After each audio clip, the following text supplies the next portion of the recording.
What up, world? What up, world? I am Mr. Blackamore Style, Rochester, New York. Tonight, on Sunday, October 19th of 2025, this is the third episode of Welfare versus Fathers. Now, this might be the last episode of Welfare versus Fathers, so I'm going to do a little extended talking this evening because I want to start off by saying, if we wonder why people act the way they act,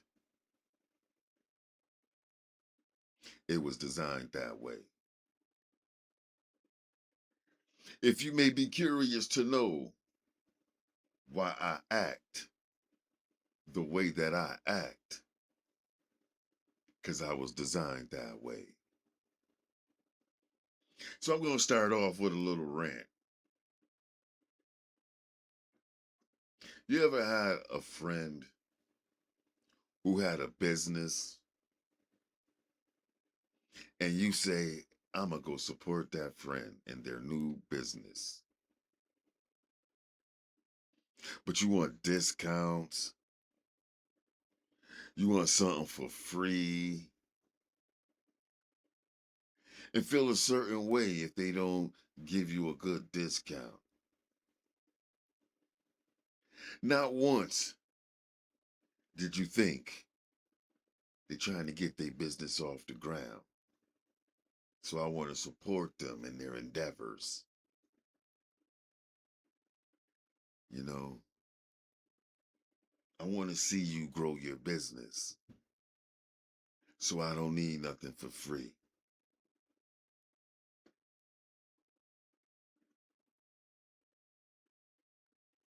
Hopefully, everybody just invest in their people's business with the hopes that it will grow. But if you're one of those people who want the huge discount, or you one of those people who want something for free, there's a root cause for that. We all have a root cause to ourselves. And sometimes we got to get to the root of it. You know, I've had conversations with people where I talk about the tree and the big root in the ground, holding that tree strong. Every branch can be a person, every leaf can be a situation.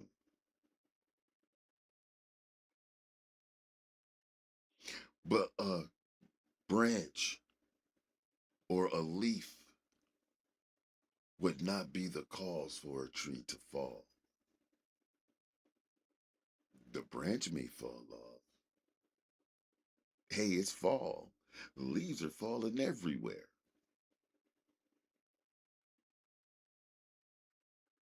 And what's crazy about the leaf is when it falls off, another one grows. Situations never stop. How we deal with things is the decider on the outcome, even if the outcome is not the way that you wanted it. The welfare to state in episode 3, getting into that, is showing a root cause. Therefore, the tree never stood strong.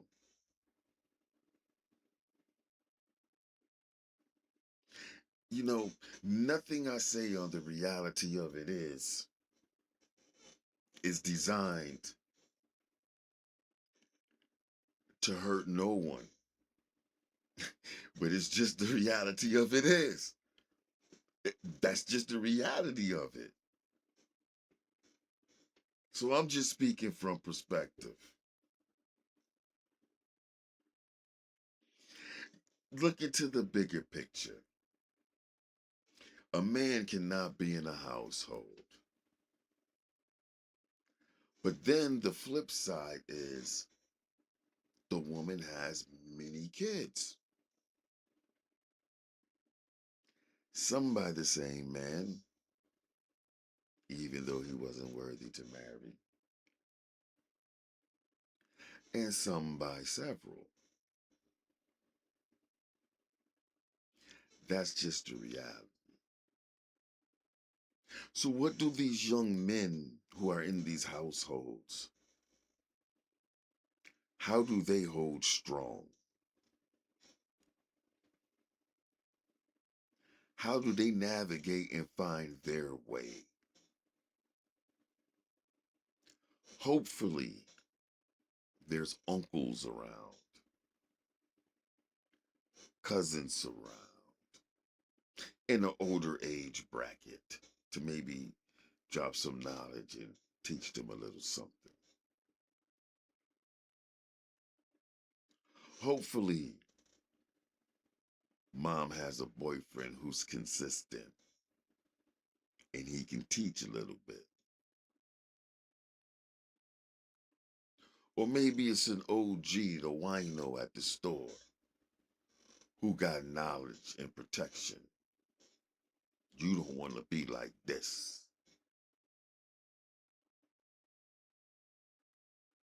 But those are the obstacles in the way.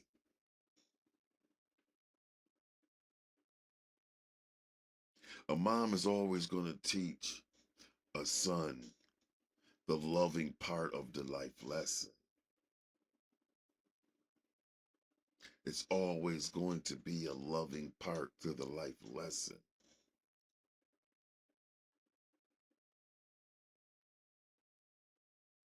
But the logical part, not the emotional part, is what's needed to stand firm for these young men. But the welfare system took that away. But I see it being rebuilt. So let's start the episode of The Reality of It Is. I'm Mr. Black and Mo Style, and I'll be chiming. I'll chime in. It's no secret, fatherless households are more common in the Black community. A survey from the American Consensus Institution revealed that 67% of Black children under 18 in the US live in homes without fathers. This is a stark contrast to white children, as only 24% of them live in fatherless homes. But it wasn't always like that. The Black families survived generations of open racism, widespread poverty, and slavery. They lived through segregation and violence, and strong family bonds used to be the norm. As of 1960, 2/3 of all Black American children were living with both parents. That declined over the years until only 1/3 were living with both parents in 1995. So it's not the legacy of slavery that destroys the African American family. It's the legacy of the welfare state. All right. The legacy of the welfare state. Pay attention. Between 1890 and 1950, the marriage rate was much higher among Black women than white women. A fraction of Black children lived in homes without their fathers. But everything changed with the expansion of the welfare state. It divided the household and created a dependency on welfare. This kind of reminds me of what President Reagan said. I've always felt the 9 most terrifying words in the English language are, I'm from the government and I'm here to help. So, what happened? What's the mechanism? Here is a detailed look at how the welfare state played a role in the dissolving of the family structure over the years. People say that the breakdown of traditional family units, family structures, is a byproduct of Black poverty, not just because there is no man to support the family financially, but also because women tend to earn less than men on average. Of course, the connection between the two is there, but it goes deeper than that. Welfare was a mean little business. It was designed to get people by in a pinch. Public assistance programs, like welfare entitlements, have been a part of American culture since the 1940s. All right. So now, you got to realize, in the 1930s, we had the Great Depression. We are the things that we're the ones that keep the country going. We buy. So needless to say, in the Great Depression, they needed to give people a little something to kind of keep the economy going because we are the economy. The 1940s, when they started the welfare systems, black wasn't part of that. Blacks were not a part of that. So you just pay attention. Unfortunately, like in many other aspects of government institutions, Black Americans were left out. In time, Black people could also get financial support, but it wasn't easy. Mothers who applied for checks had to let social workers inspect their homes to see if their conditions were suitable for welfare. These workers also had to make sure no man was living in the house. But even if they qualified for support, the amount they received was meager and not enough to build a stable life. In the early 1960s, welfare was not yet common, even in the most impoverished Black communities. In the decade that followed, the number of Black people on welfare went up by 169%. They further increased by 30% from 1970 to 1975. In 1972, New York City, almost 1 out of every 6 residents. From 1970 to 1975, I was born in 74. That's when it really got popping. And this is why I'm saying that our OGs, they were a byproduct of this. It was a lot more challenging for them. So when we got those neighborhood life lessons, we were learning it from brothers that was coming from the scope of this. So it's adapting to a mentality. You understand? Adapting to a mentality. And that's exactly what it is, like 1970 to 1975, right? So that means our OGs, when they was in the 65, 66, 70, we learning our game from them. And then we teach that same game to the next generation. Was on welfare. A major portion of these households were Black.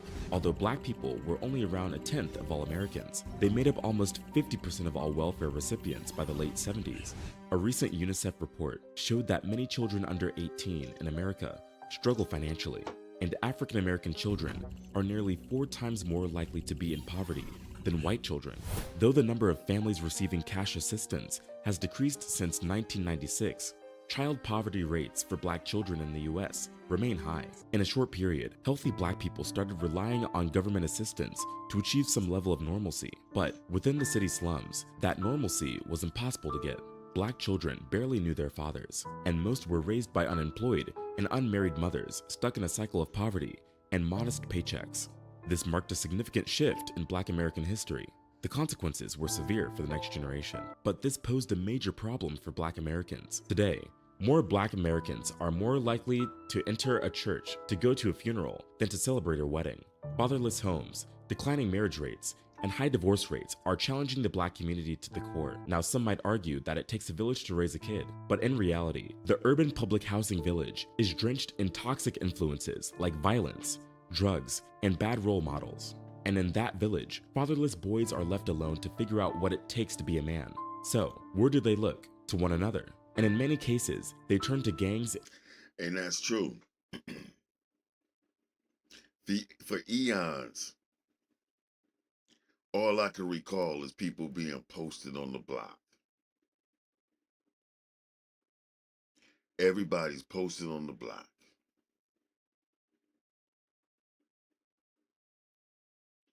You know, these are the things that is from this welfare versus fathers, man. You know what I'm saying? And the streets. Girls' lives, too, are deeply damaged in fatherless households. Without a father figure, young girls can experience psychological and emotional challenges. They can have lower self-esteem and struggle to form healthy relationships with men. Teen pregnancy is a common problem. They can also struggle with economic hardships and poor academic performance. For things to change, we need to acknowledge that the absence of Black men is damaging countless households. To fill this void, it is essential. Gotta give some credit to the women out there, though, because even when they have children, you know, they get out there, they still working, going to school. You know, I know quite a few who went back to school. You know what I'm saying? And they doing the right things, getting jobs, getting careers. You know what I'm saying? So the government is not as uh, evident in today's household as it used to be. You know, but the mentality is still there, though. The root of a mentality is still there. You know, there's some strong women out there, and whether they were on social service or not, they raised their boys. They put discipline in their boys. And with some, they just let their boys get out of control. But at the end of the day, we cannot escape the fact that the welfare system had a lot to do with all of this. I cannot escape that fact.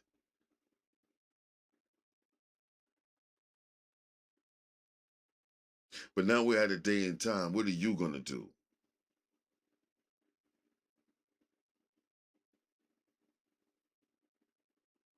We know what the system has done. How are we going to break the chain? By getting our stuff together, helping our youth. What are you going to do?